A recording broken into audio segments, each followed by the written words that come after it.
आज का हमारा टॉपिक है प्रबंध का महत्व। पहले व्यवसाय छोटे पैमाने पर किया जाता था, इसलिए प्रबंध का कोई विशेष महत्व नहीं था। लेकिन आजकल जो व्यवसाय है वो बड़े पैमाने पर किया जाता है, जिससे व्यवसाय में अनेक जटिलताएं आती हैं। तो इनका समाधान करने के लिए प्रबंध की आवश्यकता महसूस की गई।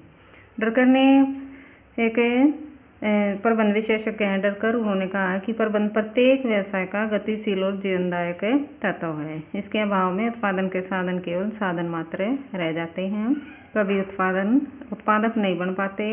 और इसी संदर्भ में कहा जाता है प्रबंध कि अगर किसी क्रिया में से प्रबंध को घटा दिया जाए तो शेष कुछ नहीं बचता। संक्षेप में प्रबंध का महत्व निम्न तथ्यों से स्पष्ट होता है। फर्स्ट है पूर्व निर्धारित लक्ष्यों को प्राप्त करना। तो प्रत्येक संस्था की स्थापना कुछ न कुछ उद्देश्यों की प्राप्ति के लिए की जाती है। प्रबंध ही एक ऐसा माध्यम है जो इन उद्देश्यों की प्राप्ति को सरल बनाता है। प्रबंधक अपने विशेष ज्ञान और चतुराई के आधार पर भावी घटनाओं का पूर्वानुमान लगाता है, योजनाएं बनाता है, संगठन का निर्माण करता है, कार्यभार सौंपता है, अधिकार प्रदान करता है, निर्देशन करता है, नियंत्रण करता है और प्राप्त परिणामों का मूल्यांकन करके विचलनों का पता लगाता है और अंत में सुधारात्मक कार्यवाही करके एक एक असंभव लगने वाले कार्य को सरल बना देता है। तो पूर्व निर्धारित लक्ष्यों को प्राप्त करना, इसका मतलब है जो प्रबंधक होता है वो ये सारे प्रबंध के कार्य हैं। जो प्रबंधक होता है वो उन उद्देश्यों को प्राप्त करने के लिए सबसे पहले पूर्वानुमान लगाता है कि भविष्य में क्या क्या हो सकता है। उसके लिए योजनाएं बनाता है कि कौन व्यक्ति क्या काम करेगा, कैसे करेगा, कब करेगा।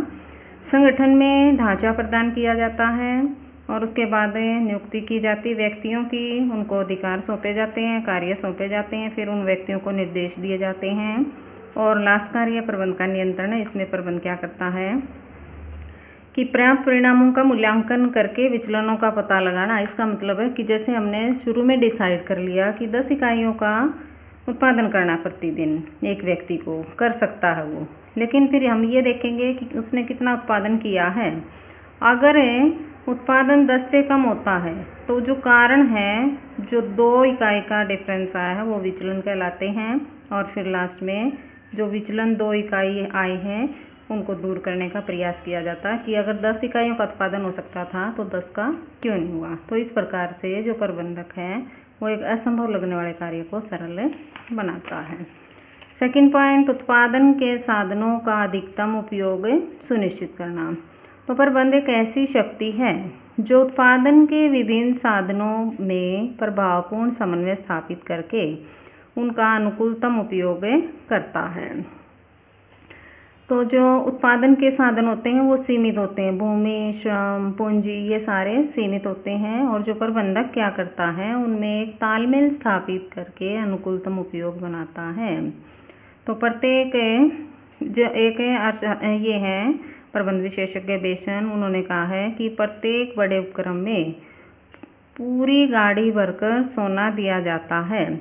इसे साधनों का सदुपयोग करके इन अब और अपुओं को रोककर प्राप्त किया जा सकता है। इसमें संस्था के उपलब्ध संसाधनों को सोना माना गया है, लेकिन उसे प्राप्त करने के लिए उनका ठीक ढंग से उपयोग किया जाना जरूरी है। इसी से व्यवसाय की सफलता प्राप्त हो सकती है। थर्ड है बदलते वातावरण के साथ समन्वय सुनिश्चित करना। तो व्यवसाय को बाहरी वातावरण के साथ भी समझौता करके चलना पड़ता है। व्यवसाय में अनेक बाहरी तत्व हैं जो व्यवसाय को प्रभावित करते हैं। तो एक और तकनीकी विशेषज्ञ नई नई उत्पादन विधियों का विकास कर रहे हैं, तो दूसरी ओर नई नई प्रगतिशील संस्थाएं आधुनिक विपणन पद्धतियों को लागू करने में व्यस्त हैं। दूसरी ओर ग्राहक भी उत्पादित वस्तुओं को सहज स्वीकार नहीं करता, क्योंकि उनके जीवन स्तर में आजकल बढ़ोतरी हो चुकी है और उनमें जागृति आ गई है। तो एक कुशल प्रबंधक को कुशल और प्रभावशाली प्रबंध व्यवस्था लागू करके नई पद्धतियों और कार्यविधियों में समन्वय स्थापित करके संस्था की साख को बचाना पड़ता है। फिर है फोर्थ पॉइंट, बड़े पैमाने के व्यवसाय का कुशल संचालन करना। तो बड़े पैमाने पर उत्पादन के लाभों को देखते हुए आज इसे प्राथमिकता दी जाने लगी है। पहले व्यवसाय छोटे होते थे, लेकिन आजकल बड़े पैमाने का लाभ कमाने के लिए, ज़्यादा प्रॉफिट कमाने के लिए ज़्यादा पैसा लगाया जाता है। जब उत्पादन लार्ज स्केल पर होगा तो उत्पादन के साधनों, मैन, मनी, मटेरियल, मशीन, उनकी भी प्रचुर मात्रा में आवश्यकता होगी और अनेक औपचारिकताओं का सामना भी करना पड़ेगा और इन सभी कार्यों को कुशलतापूर्वक और नियंत्रित तरीके से करने के लिए कुशल प्रबंधक का होना आवश्यक है। फिर पॉइंट है श्रमिकों और मालिकों में अच्छे संबंध स्थापित करना। तो उत्पादन के जो जितने भी साधन हैं उनमें दो ही साधन सर्वोपरि हैं, श्रम और पूंजी। स्वामी पूंजी लगाते हैं और लक्ष्यों को निर्धारित करते हैं और श्रमिक क्या करते हैं, निर्धारित लक्ष्यों को वास्तविकता में बदलते हैं। इसलिए दोनों में मधुर संबंध होने आवश्यक हैं। पहले श्रमिक असंगठित होता था इसलिए उनका शोषण होता था, परंतु आजकल श्रमिक संगठित हैं और मालिकों पर अपनी मांगों को माने जाने के लिए दबाव डालने की स्थिति में हैं।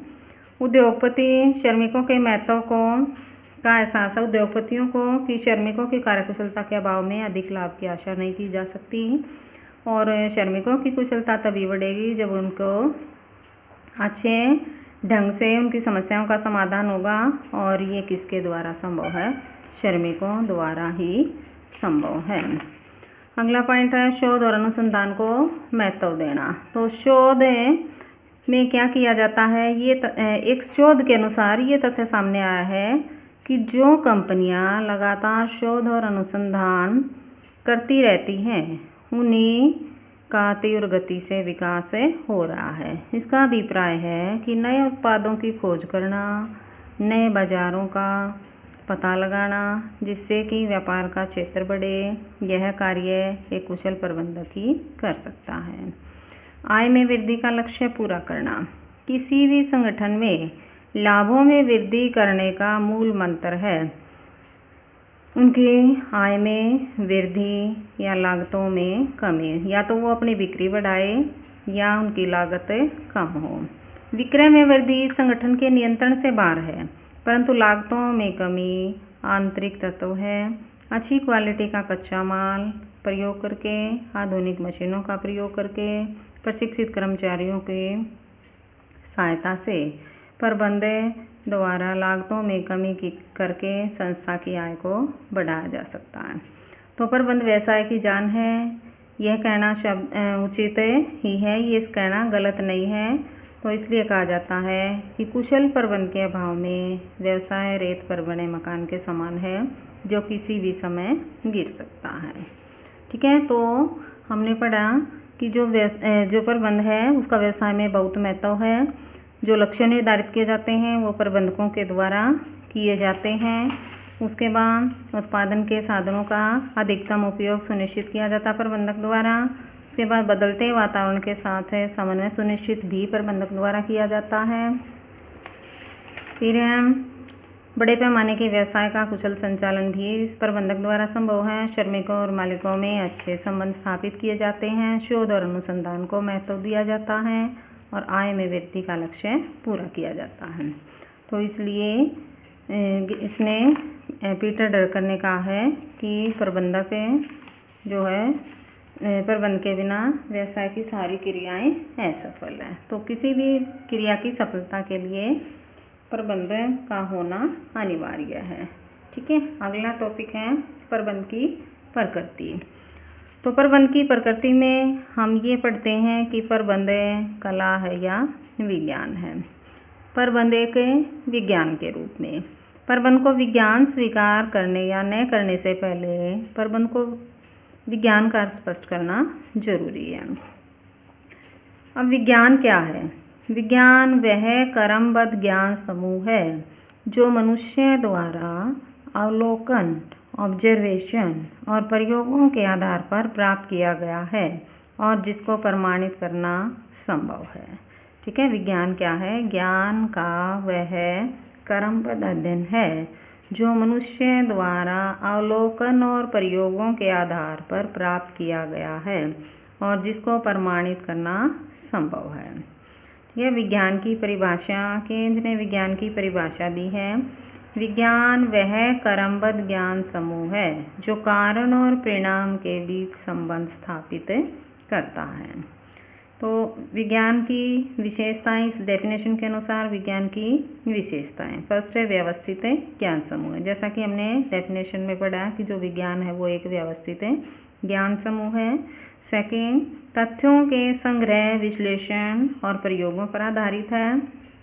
तो इसमें आंकड़ों का प्रयोग किया जाता है, उनका विश्लेषण किया जाता है, उनको इकट्ठा किया जाता है और फिर उनके एक्सपेरिमेंट किए जाते हैं। तीसरा सार्वभौमिक उपयोग। सार्वभौमिक उपयोग का मतलब है जिसके सब जगह उपयोग किया जा सकता है। जैसे जो विज्ञान है इसका भौतिक विज्ञान का, फिजिक्स का एक नियम है कि जो गुरुत्वाकर्षण का नियम है कि पृथ्वी सब वस्तुओं को अपनी ओर खींचती है। ठीक है, तो हम कोई भी वस्तु है उसको ऊपर से गिराएंगे तो वो हमेशा नीचे की ओर आएगी। उसका कारण क्या है कि उसके ऊपर गुरुत्वाकर्षण का नियम लागू होता है। तो इसका मतलब है सार्वभौमिक उपयोग। उसको कहीं भी यूज करके देख लो आप।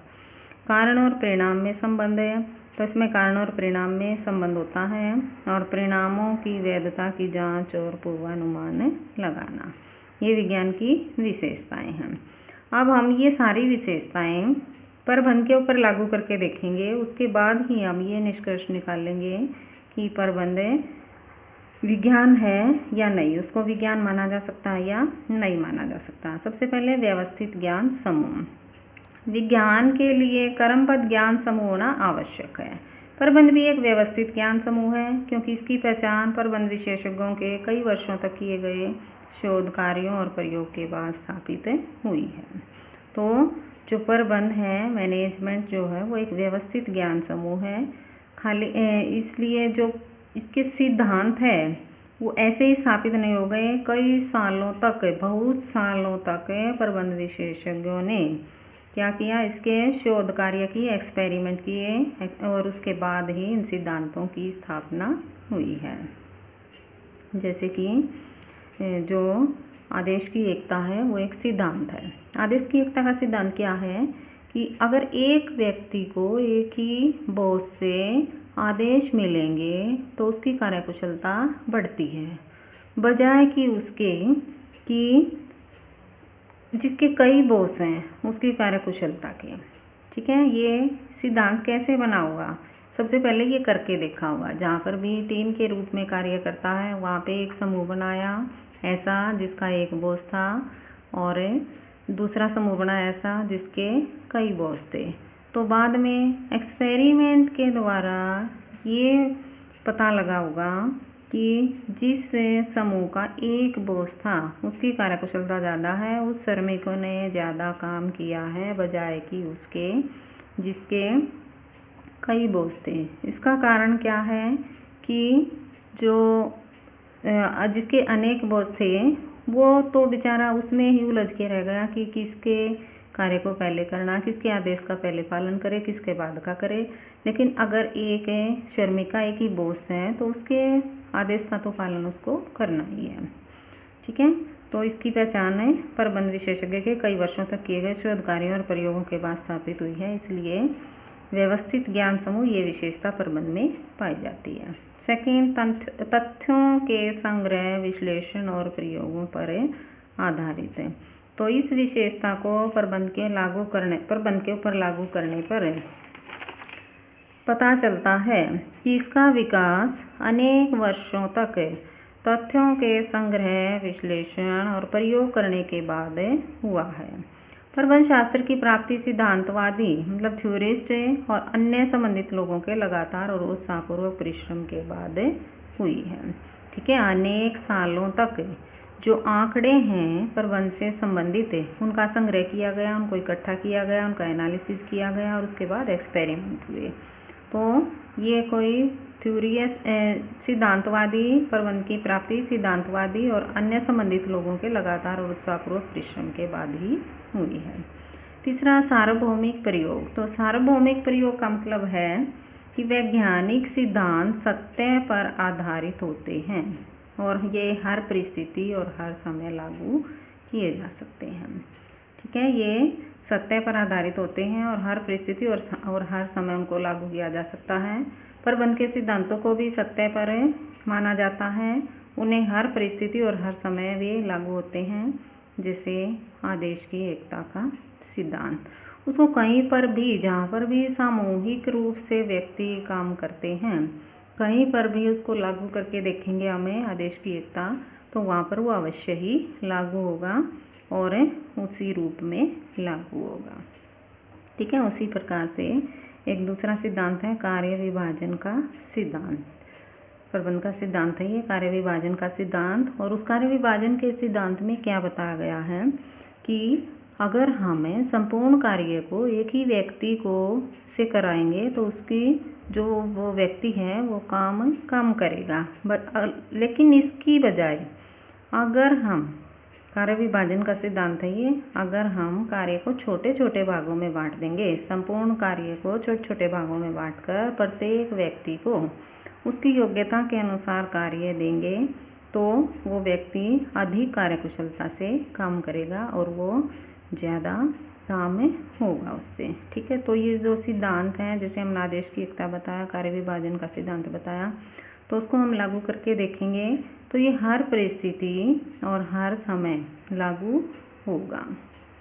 जैसे अनुशासन का सिद्धांत है कि अगर कर्मचारी अनुशासित होंगे, अनुशासन से कार्य करेंगे तो अधिक कार्यकुशलता से काम होगा। जैसे एक और सिद्धांत है सोपान श्रृंखला का सिद्धांत। सोपान श्रृंखला में क्या होता है कि जो उच्च अधिकारी है वो अपने से नीचे वाले अधिकारियों को आदेश देगा, जो उससे नीचे वाला अधिकारी है वो अपने से नीचों को देगा और लास्ट में श्रमिक तक आदेश जाएगा। तो इस प्रकार से श्रृंखला में आदेश चलते हैं। तो वे जितने भी प्रबंध के सिद्धांत हैं वो सारे सार्वभौमिक प्रयोग मतलब हर क्षेत्र में समान रूप से लागू होते हैं।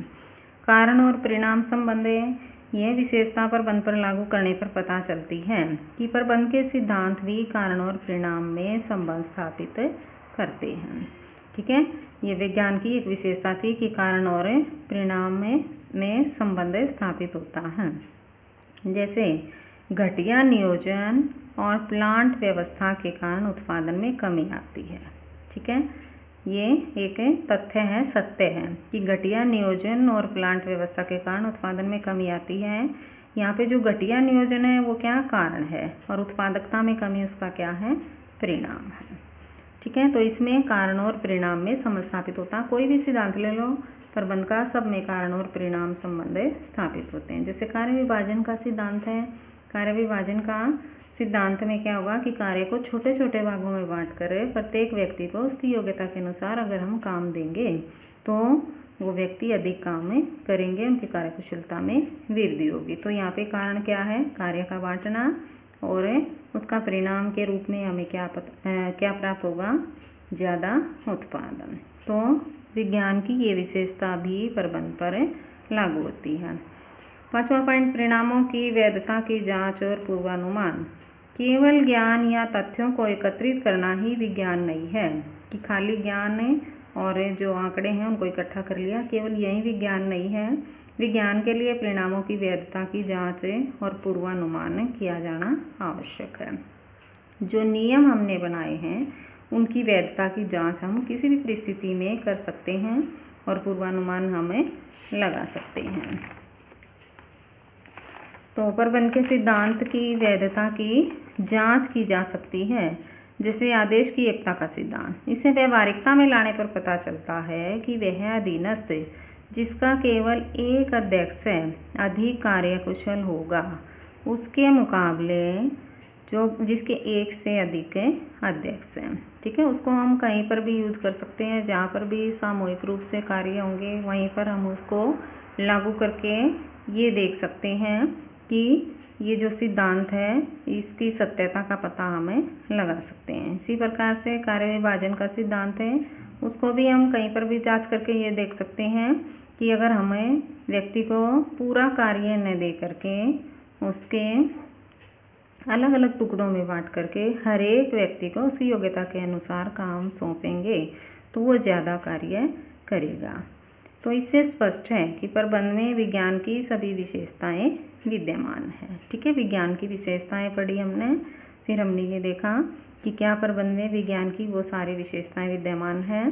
तो इसमें सारी विशेषताएं विद्यमान है, प्रबंध में विज्ञान की सभी विशेषताएं विद्यमान हैं, परंतु इसे भौतिक और रसायन शास्त्र की श्रेणी का विज्ञान नहीं माना जा सकता। ठीक है, प्रबंध एक विज्ञान तो है लेकिन इसे भौतिक, फिजिक्स और केमिस्ट्री की श्रेणी का विज्ञान नहीं माना जा सकता, क्योंकि जो भौतिक शास्त्र और रसायन शास्त्र हैं उसके जो नियम हैं वो स्थिर होते हैं, उनको किसी भी परिस्थिति में किसी भी समय कैसे भी उनको लागू कर लो, उनका जो रिजल्ट है वो वही होगा, क्योंकि प्रबंध का संबंध मनुष्य से है। ठीक है, प्रबंध किसका किया जाता है? मनुष्य का किया जाता है। तो प्रबंध का संबंध मनुष्यों से है इसका, और जो मनुष्य है उसका व्यवहार परिस्थितियों के अनुसार परिवर्तनशील होता रहता है, और इसलिए इसके नियम स्थायी नहीं हो सकते। जैसे जैसे मनुष्य के व्यवहार में परिवर्तन होता है वैसे वैसे ये भी, इसमें भी बदलाव होते रहते हैं नियमों में भी, इसलिए इसके नियम स्थायी नहीं हो सकते। इसलिए जो प्रबंध है उसको व्यवहारिक विज्ञान कहना अधिक उचित होगा। क्योंकि व्यवहारिक विज्ञान कहना क्यों अधिक उचित होगा? क्योंकि इसके जो सिद्धांत हैं वो समय के अनुसार, परिस्थितियों के अनुसार और मनुष्य की प्रकृति के अनुसार परिवर्तनशील होते रहते हैं। इसलिए जो प्रबंध है वो एक व्यवहारिक विज्ञान है, इसको एक वास्तविक विज्ञान नहीं माना जा सकता, व्यवहारिक विज्ञान माना जा सकता है। ठीक है, आज के लिए बहुत